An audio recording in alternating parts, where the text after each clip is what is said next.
Now, Michael Prince is the Lansdowne Professor of Social Policy at the University of Victoria and an expert in federal-provincial relations. He's been listening in. Expert in federal-provincial relations.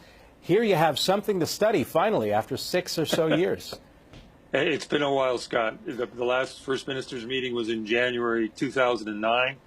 It certainly wasn't something that Mr. Harper liked to do, to meet all the premiers together. His style was more one-on-one meetings, and also he wasn't had any real great ambitions on the intergovernmental front on whether it's climate change or healthcare or social policy. So we heard today here from this press conference a very different tone, a lot of excitement in those voices of the premiers and the Prime Minister. The first 10 or so minutes of their comments totally dominated by climate and the meetings in Paris that are coming up. But when Philippe Couillard went up to the microphone, he almost seemed relieved and amazed that there was a meeting.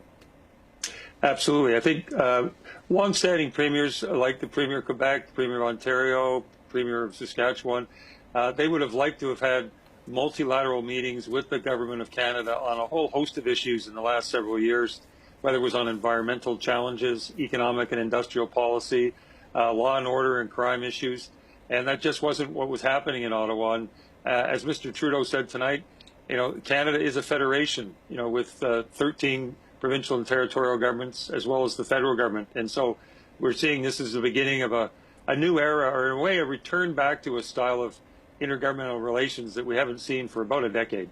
Do you think this will sustain itself? Will the premiers and the Prime Minister continue to have this kind of relationship that is going well? Could there be some bumps on the road? Oh, there'll be bumps in the road. That's part of what being Canada is about. I mean, we're in the early honeymoon stage, and I would think the next meeting in 90 days will be a little more of a challenge, and also just listen to the ambitious agenda. They'll want to also talk about health care, missing and murdered Indigenous women and young girls, the economy, climate change, and a whole host of other issues. So this is a new federal government with a very ambitious agenda that will involve working closely with the provinces across a whole host of issues. So climate change is a good one to start with. And I think Mr. Trudeau signaled that he will not be imposing one-size-fits-all approach, that he says his solution will reflect the character of Canada, which will be a diversity of approaches towards some common vision. Michael Prince with the University of Victoria, thank you very much for joining us. My pleasure. Thank you, Scott. There is